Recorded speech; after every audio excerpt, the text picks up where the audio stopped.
አሰላም አለይኩም ወራህመቱላሂ ወበረካቱ። ውድና የተከበራችሁ ቤተሰቦቻችን ሰላም ሰላም ብያው። ክርስቲያን ወገኖቻችን እንዴት ናችሁ? ሰላም ናችሁ? ደህና ናችሁ ወይ? አለን አለን አለን አለን። እንዴት ናችሁ? አኽባር፣ ስራ፣ አፍያ፣ ጤንነት አለን አልሐምዱሊላህ። እኛ ደህና ነን። እናንተስ እንዴት ናችሁ? ግቡ፣ ላይክ፣ ሰብስክራይብ፣ ኮሜንት አድርጉ። መጀመሪያ ሲጀምሩ ላይክ፣ ኮሜንት፣ ሰብስክራይብ አድርጉ። ዶቼ ማሮቼ፣ ፍቅሮቼ፣ የሀገሬ ልጆች፣ የወንዜ ልጆች ኢንሻአላህ ወደፊት ወደ ኋላ የለም። አከብራችኋለሁ፣ ወዳችኋለሁ። እሺ። እና በተረፈ የሚላችኋለሁ መሰላችሁ ከዱባይ ሙቀት ማለት ነው። አንዳንዴ ክረምቱ ሲመጣ ብርዱ ያሰራል። ወይኔ ብርዱ መጣ፣ ወይኔ ብርዱ መጣ፣ ወይኔ በረደ፣ ወይኔ በረደ እንላለን። ልክ ደግሞ ሙቀት ሲመጣ ደግሞ ወይኔ ሙቀት።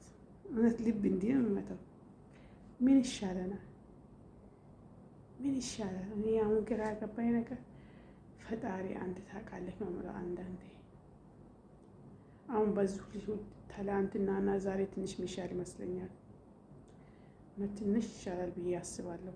ሌላማ ሱብሃንአላህ ነው እንትን አደረገ ያለው። እኔ በጣም አላቅም። እኔ ድሮ እንዲህ ድካም ምናምን አይዘም ነበር። አሁን ከሙቀት ብዛት መሰለኝ ድካም ራሱ ልቤ እንዲመታ አላልኳችሁ ወላሂ። እና ውዶች፣ የሀገሬ ልጆች፣ ማሮቼ፣ ፍቅሮቼ፣ የሀገሬ ልጆች፣ የኔ ማሮች፣ የኔ ውዶች፣ የኔ የሚታበረቱኝ ከጎኔ የምትቆሙ እኔን ከጎኔ ቆማችሁ የሚታበረቱ ለአላህ ሱብሃነሁ ወተዓላ ኸይር ይግዛችሁ፣ መልስላችሁ። ለሁላችሁም ፈጣሪ ጥሩ መልካምን እያስብላችሁ ውዶቼ። እኔ በጣም ነው የምወዳችሁ። እውነት አሁን ብዙ ቤተሰብ አፍርቻለሁ አልሐምዱሊላህ። እና እየገባችሁ አበረታቱኝ። አሁን ከጎኔ ሁኑ፣ ከጎኔን አበረታቱኝ። ሰብስክራይብ፣ ላይክ፣ ሼር፣ ኮሜንት አርጉልኝ፣ አበረታቱኝ። ሰራ አርጌ ወደ እናት አገራችን ኢትዮጵያ እንገባለን። እስከ መቼ በሰው ሀገር?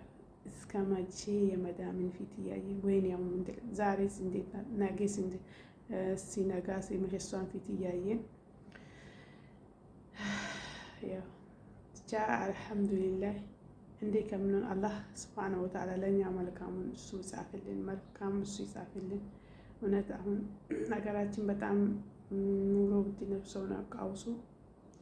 ያው ህፃናቶች ነው ሰው ሀገር የሚሰደዱ አሉ። ታውቃላችሁ፣ ሳውዲ አረቢያ ምናምን የሚመጡ ልጆች በጣም ትናንሽ፣ በዚህ ሀገር በዚህ ጊዜ ደግሞ ስታስቡት በጣም ትናንሽ ልጆች ናቸው እየወጡ ያሉት። የ12 የ13 በቃ 15 ዓመት ልጆች እንደዚህ። ለምንድን ነው ሰው በቃ አማራጭ ሲያጣ ልጆቹን ስደት በቃ ምኑንም አድርጎ ልጆቹን ስደት፣ ያዘውን ርስቱን ምኑን ለቆ ልጆቹን ስደት። ለምን በቃ ሀገሩ ኑሮ በጣም ብቻ አልሐምዱሊላህ። እውነቱም ነው እንዲህ ውጭ አለው ቤተሰቡ ውጭ አለው ምናምን ሰዎች ቤተሰብ የሚደካማ ሰዎች ልጆቻችሁ ውጭ ከሌሉት በቃ እንዴት ብሎ ይኖራላችሁ ብላችሁ ታስባላችሁ። በጣም ከባድ ኑሮ በጣም ብቻ። አላህ ሱብሃነሁ ወተዓላ ሀገራችን ሰላም አድርግልን። አላህ ሱብሃነሁ ወተዓላ ሀገራችን ሰላም አድርግልን። ኢትዮጵያን አላህ ሰላም አድርግልን። የድሮ ኢትዮጵያን አላህ ይመልስልን ያ ረቢ ያ አላህ። በእዝነቱ በረህመቱ ሀገራችንን የበፊት ሀገራችን አላህ ይመልስልን። ለምን ሀገራችን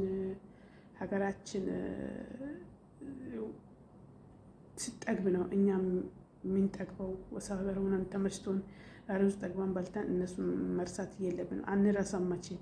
ለምን ስንመጣ አማረን የምንመጣው። ግን አሁን ግን ዞሮ መግቢያ ጭራሮ እሷ ነው የምንሄደው። የትም ብንኖር በሰው ሀገር አናምረው።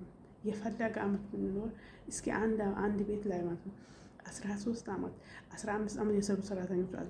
ግን እንደ ሰራተኛ እንጂ ወላሂ ለአዚም እንደ ቤተሰብ አይታዩ። እንደ ቤተሰብ አይታዩ። እንደ እኛ ጋር ቆይታለች ተብሎ አይታዩም። አይቻለሁ አሁን እኛ ጎረቤት ራሱ እኛ ሰፈር ራሱ አሁን ያለበት ቦታ ላይ ራሱ 13 ዓመት ሰራለች። ትሄጃለሽ ሀገርሽ ትሄጃለሽ፣ ሂጂ ከፈለግሽ ሂጂ፣ በቃሽ ሂጂ፣ እንዲህ ነው የሚሏት። ክብር የላችሁ። በዛ ላይ የሚከፍሏት ደግሞ ዝቅተኛ ደሞዝ። በዛ ላይ 13 ዓመት የአንድ ልጅ እድሜ የሰራችው ግን ዝቅተኛ ደሞዝ የሚከፍሏት ራሱ አስቡ፣ ያን ያክል ነው። እና ውዶቼ ምንም ቢኖር ሀገራችን ላይ ነው የምናምረው። አላህ ያሰብነውን አሳክቶልን ሀገራችን ልንገባ አላህ ያርገን። እና ወዳችኋለሁ፣ አከብራችኋለሁ ማሮቼ፣ ፍቅሮቼ። አላህ ባላችሁበት ሁላችሁም የሚጠብቃችሁ፣ ሀሳባችሁ የምታስቡት ሁሉ አላህ ያሳካላችሁ። አጎኔ ሁኑ፣ አበረታቱን። አላህ ያበርታችሁ። ሰላም አለይኩም ወራህመቱላሂ ወበረካቱሁ።